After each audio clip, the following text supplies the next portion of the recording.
And good evening Kampala, good evening Uganda. Thank you very much for watching U24. Now we trust that every time you watch U24 you get inspired. Now ladies and gentlemen, tonight we're going to be discussing something very exclusive, something very informative, something very educational. We are discussing the temporary reopen of the Katuna border. That's the Uganda-Rwanda border. We've had it closed since the early beginning of March, and now it was temporarily opened from June 10th to June 22nd. What does this mean to both countries? Now more than ever, I'm Shadrach Shagaf Kisame.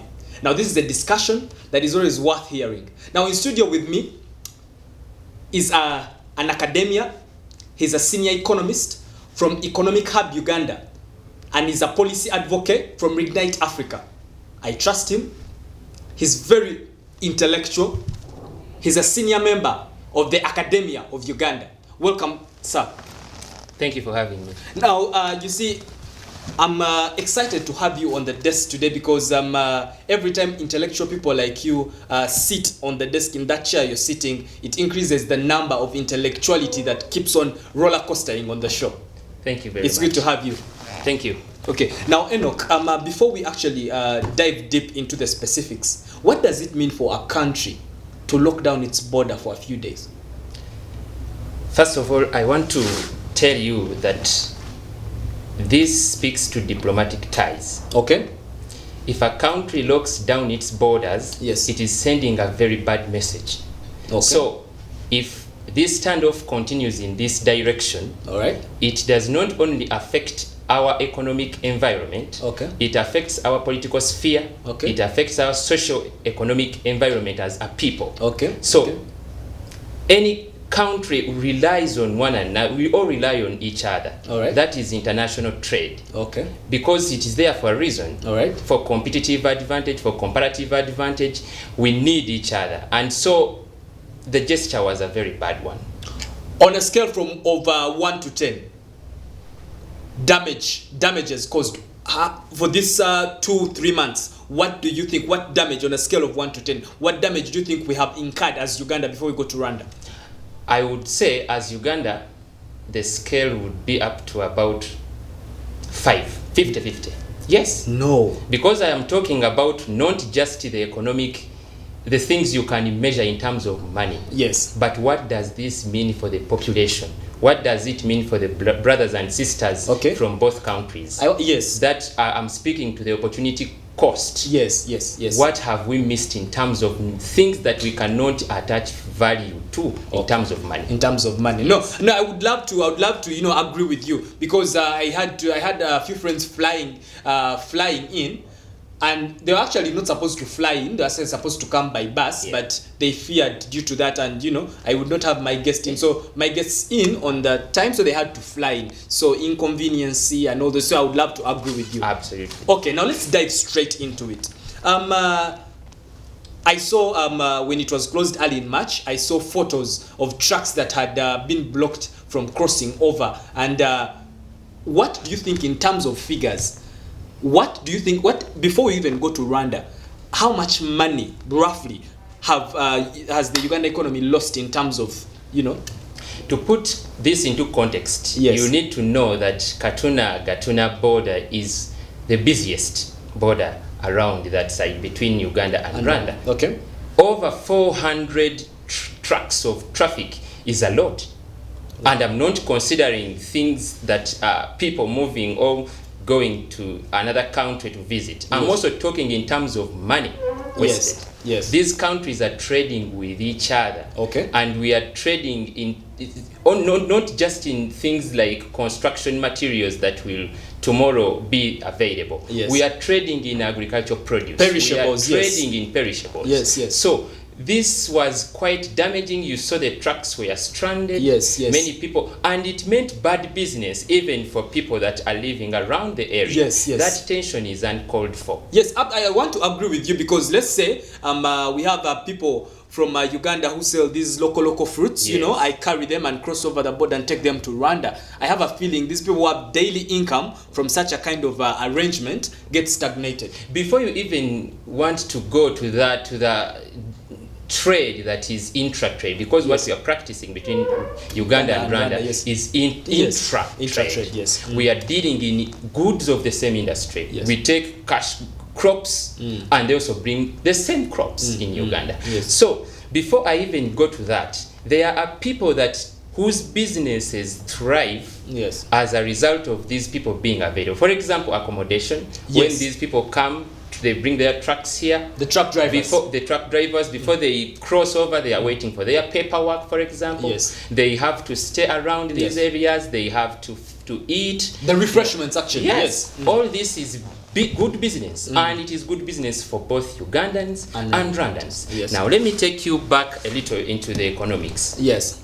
We have what we call balance of trade. Yes, yes. You see, Uganda is a net importer. Yes. We have a deficit always. Always? Yes, always. Why do we always have a deficit? Because we import everything from maybe, let me not just even talk about computers and cars, even to toothpicks. But Enoch, let me cut you short. We have Buy Uganda, Build Uganda, Buy Boo Boo. Yes. We are manufacturing shoes. These are initiatives yes. whose intention is very good, yes. but we have not invested around it very well. I put on shoes from Uganda before. A gentleman brought me shoes. They're in that organization. They're telling me how much are we importing in terms of shoes? Have you looked at those figures before? Actually, we are importing a lot. I'm not saying that we do not produce locally. Yes. But we are in the phase in which we want to substitute imports and export more, because that is how economies grow. Yes. Economies don't grow by me and you sharing our little shillings here. Economies thrive on investing in business that can cross borders. Yes, for its exchange. That is why I may not agree with the businesses in Uganda that deal in non-tradables, like a supermarket, like real estate. They are good businesses. Yes. But even better if we can deal in a business that crosses borders. Now, on that point exactly of crossing borders, the shoes I was actually talking to, I would love to say I was a little disappointed. I couldn't export it. Oh, yeah. There are standards. There are standards that have been put up before you export. But now let me first go back to the discussion of Rwanda. You see, I've already told you that Rwanda, Uganda is a net importer. Yes. About $5 billion is what we import, and you export only about $2 billion. That is per annum. That is per annum. Leaving a deficit of about $3 billion. It's too much money, my brother. You see, but now let us now talk a little more about which countries do we export our produce to. Yes. Rwanda is among the top 5 export destinations of Uganda. If not according 3, actually. to International Trade Center. Yes, if not about 3. $200 million is what we benefit from Rwanda by exchanging with them. 200 million. Yes, $200 million. Yes. And when it comes to how much they bring here, yes, that is what we import. Yes. Only about 18. Who stands to lose here? Because we are benefiting from trading with them. We are not importing from Rwanda as much as they import. So why is Uganda relaxed? Why are we relaxed? Why are we not pushing so hard? Because I mean, $200 million is a whole lot of money. Yes, and you should also understand the dynamics of this closure. Yes. It may have some political undertones, of which I don't want to go there. I want to look at my economy. But you should also be informed reliably that economics thrives in a good political environment. Absolutely. And that is why when you see that kind of tension existing between the two countries, which are ideally supposed to be brother and sister or brothers, it is very disheartening for me, because it spoils the economic environment. Yes.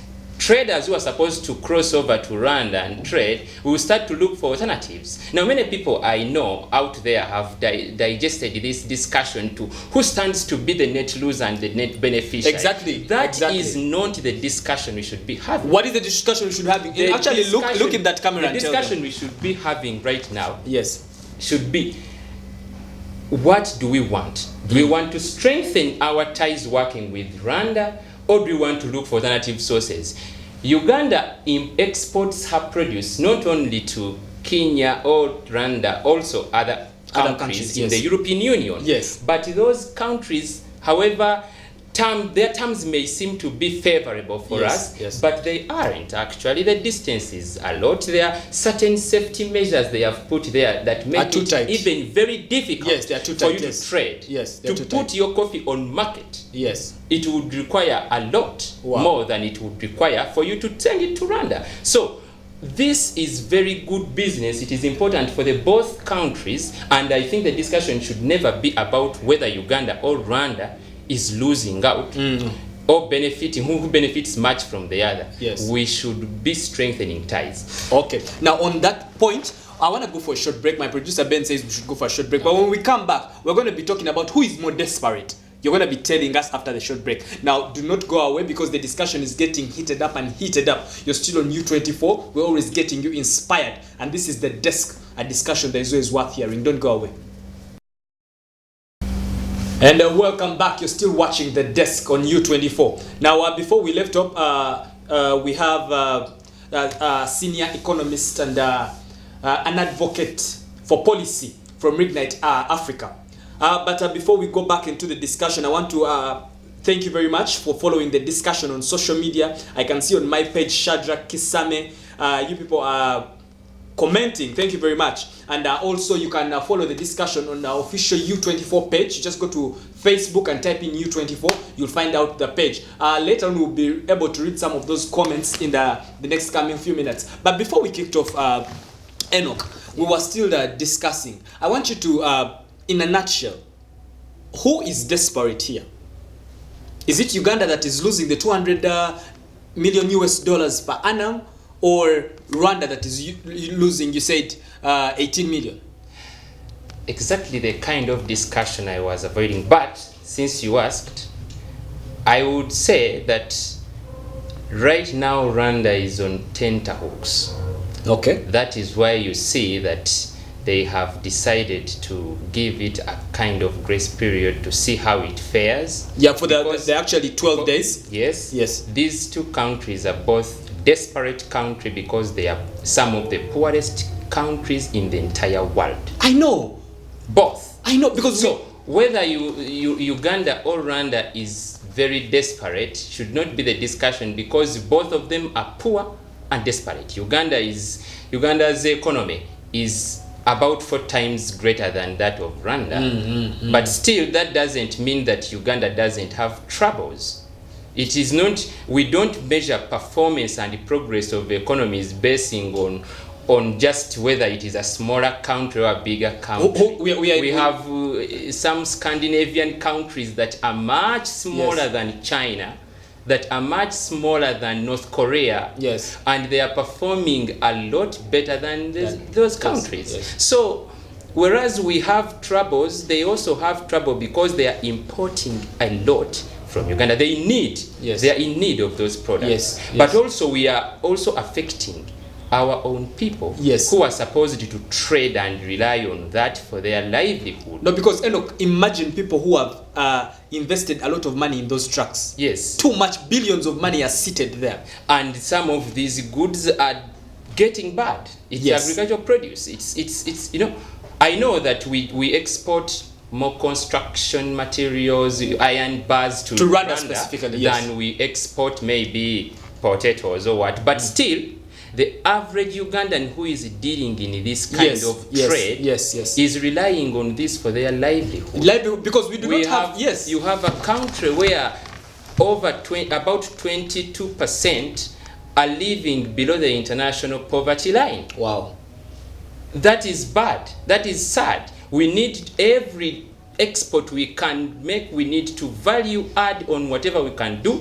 We do not need this. What we need is good business, what we need is good relations, because it is going to be better for our countries. Right now, I was recently looking at what CNN was writing about the East African community. This is one of the best performing blocks. You know, when you hear economists and other policy makers talking about East African community, they'll paint a picture that it is in shambles. They'll paint a picture that this is not going anywhere. What I'm saying on the other side, is we have challenges, big challenges. Yes. But that doesn't mean that we are not moving forward. Yes. The East African community is one of the best performing according to the International Trade Center.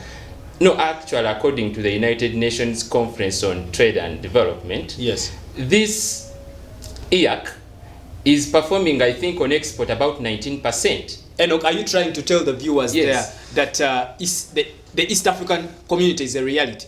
Yes. That's what I'm saying. This thing has actually been theorized. The East African community is happening. No.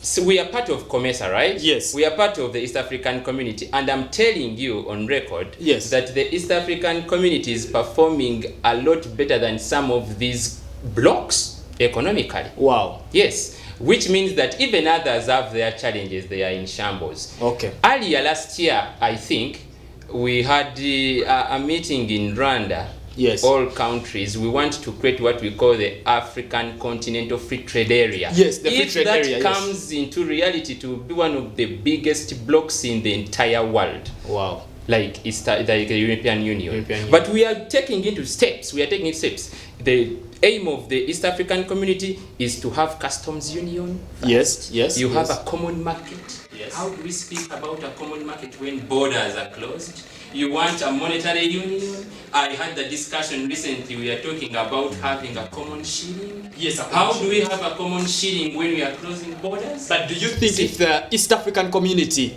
Enoch, is a reality and we have it and it's fully functional, do you think we can avoid the scenario that is happening right now?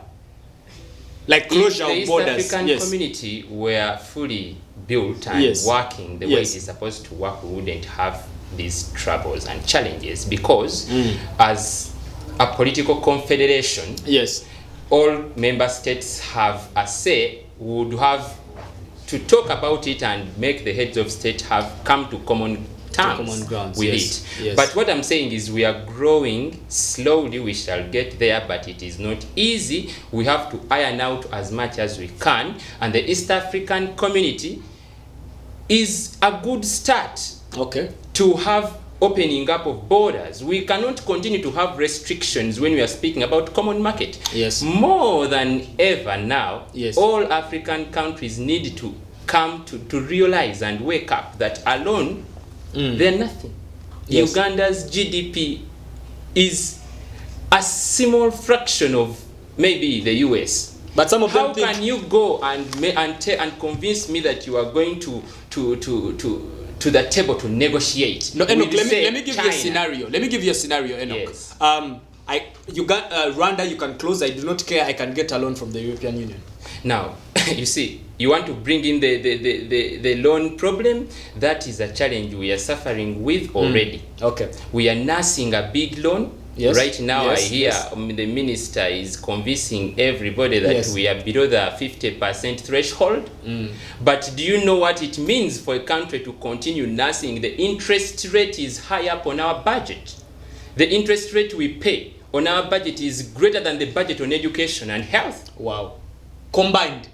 That is very, very sad.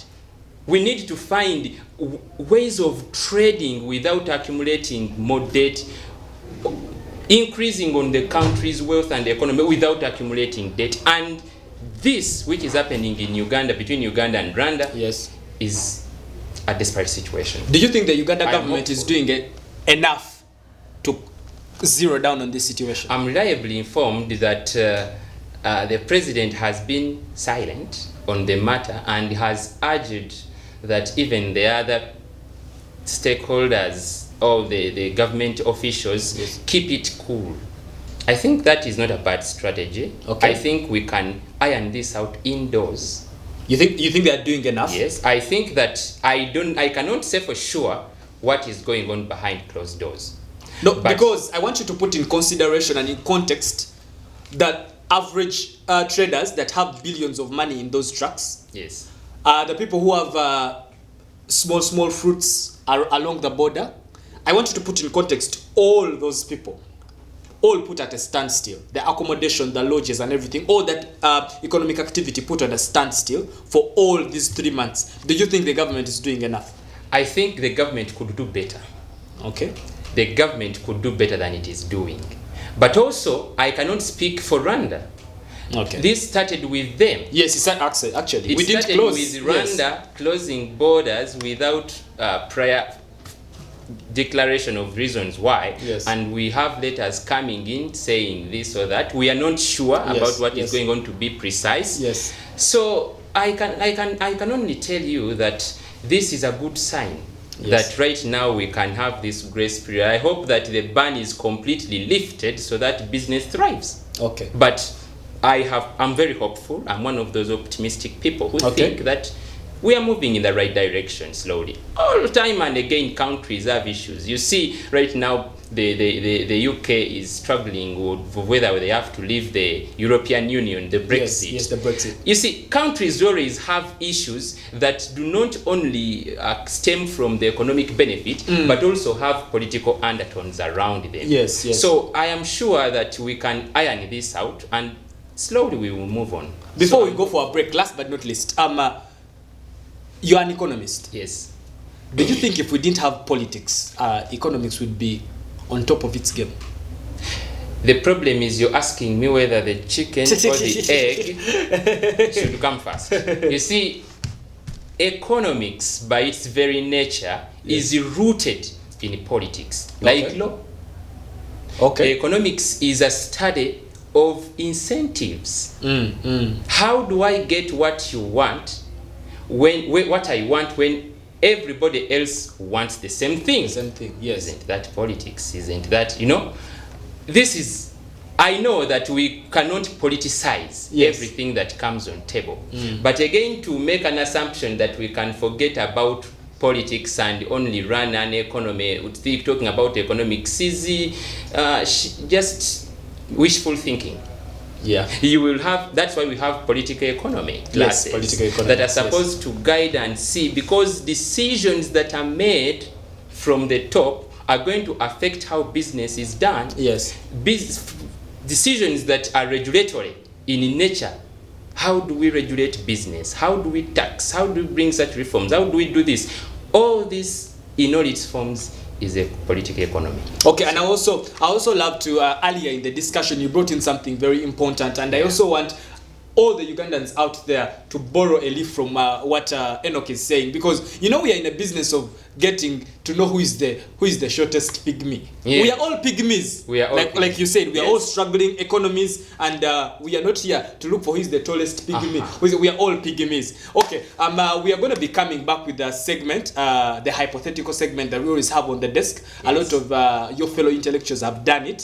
So after this break, we're going to be having the president of East Africa, His Excellency Enoch Jumba Sentongo, giving us his manifesto if he was president for 24 hours. But do not go away. We're going for a short commercial break. But when we come back, we're still on the desk. Don't touch your dial.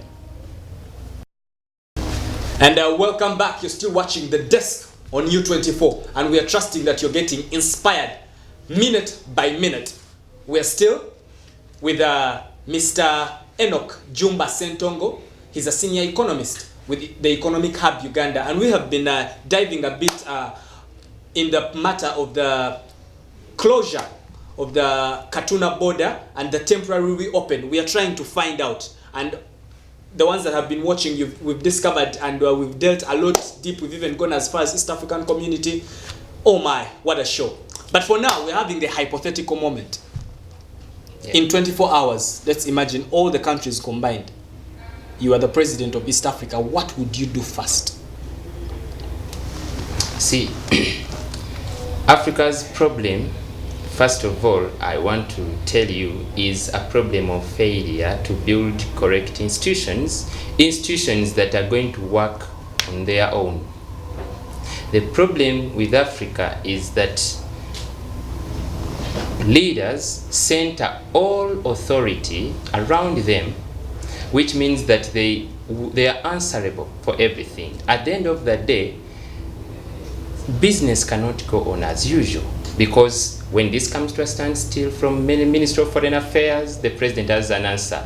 If there is a brawl going on in the taxi park, the president has an answer. No, but sorry to cut you short, but if we give authority to all ministers, we're going to have countries in a country. I am telling you that you have to draw some powers away from yourself so that the power belongs to the majority. The problem with it, there is a very interesting book that I would want you to read. It was written by Darren Acemoglu and Robinson. It is called Why Nations Fail. Why Nations Fail. It's like our Bible for many economists in development economics. You see, in that book, they clearly show you that all countries that have failed, when I'm talking about failing countries, I'm talking about countries that are horrendously poor versus the countries that are stupendously rich. So countries that are poor, you're talking what? You're talking Uganda? I'm talking all Rwanda, most of the African countries. I'm talking Uganda, I'm talking Rwanda. You have a national per capita income of less than 1,000 US dollars. Other countries have over 10,000. You know, that's what I'm talking about. Building institutions that are inclusive, we call them inclusive political institutions, are supposed to help you build inclusive economic institutions. What do I mean? Institutions that work for the majority, institutions that ensure property rights. Is this what you would do first? This is what I would focus on first. Uganda and all Africa's problem is a governance issue. It's not an economic one. Our big brother Kenya is doing well. No. Who said that they are doing well? They are not. They are one of the poorest countries in the entire world. Wow. In the same bracket as us. So we are still Sub-Saharan Africa. All of us. We are still looking for the tallest pygmy. Those are peanuts, yes. What they have are peanuts. Peanuts, okay. So building correct institutions requires you to have correct democratic institutions. And that means that you have to dissect some power and make it more plural so that the majority have it.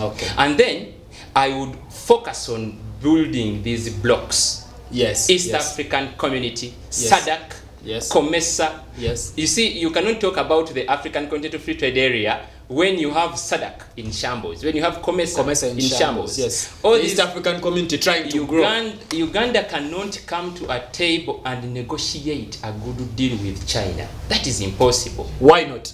What do you have to offer? You come to a negotiation table when you have something to offer. We have nothing to offer. What you have to offer is peanuts. Think about this. How about if you came Rwanda, Kenya, Tanzania, Zambia, Malawi, all of these countries, Gambia, and you came to China as one block and said, what we want to have more bargaining power. More bargaining power. Actually, and you say that we don't want you to build the bridges here just like that. Just like that. We want you to build bridges and make sure that you train our people here. 70% should be Africans hired. You cannot dictate terms when you have so little to offer. So as president, as you have said, I would focus on building blocks. East African Community. This is very good, Enoch. COMESA. I love to say this is very good, Enoch. Well done, man. Well done, my brother. This is very good. We have all statistics on the table. Now, this is what the desk has to offer, ladies and gentlemen. This is a discussion that is always worth hearing. Ladies and gentlemen, what a show. What a day. What a month. Producer Ben tells me we've had only first-class shows. What a month. All right. Now, to all of you outside there who wish to follow the discussion after the show, go to Facebook. You can follow me on my Facebook page, Shadrach Kisame, and my Twitter handle is at Kisame Shadrach, and Instagram is at Kisame Shadrach. And also, alternatively, you can follow the discussion also on our official page, that is U24. Just go there and type and put hashtag the desk. It's been a pleasure having you, my brother. Thank you for having me. I would just want to have you over and over again. Like, I do not mind having you all the time because, I mean, we have a lot of statistics to learn from you. Thank you very much. Now, he is Enoch Jumba Sentongo. He's a senior economist with Economic Hub Uganda. It's been nice having him. It's been nice having you guys watch us. Now, do not go away from U24 because we always inspire you from the desk to all the other channels. Now more than ever, I'm Shadrach Shagaf Kisame. Good night, good luck, God bless you, stay tall, stay winning for God and my country.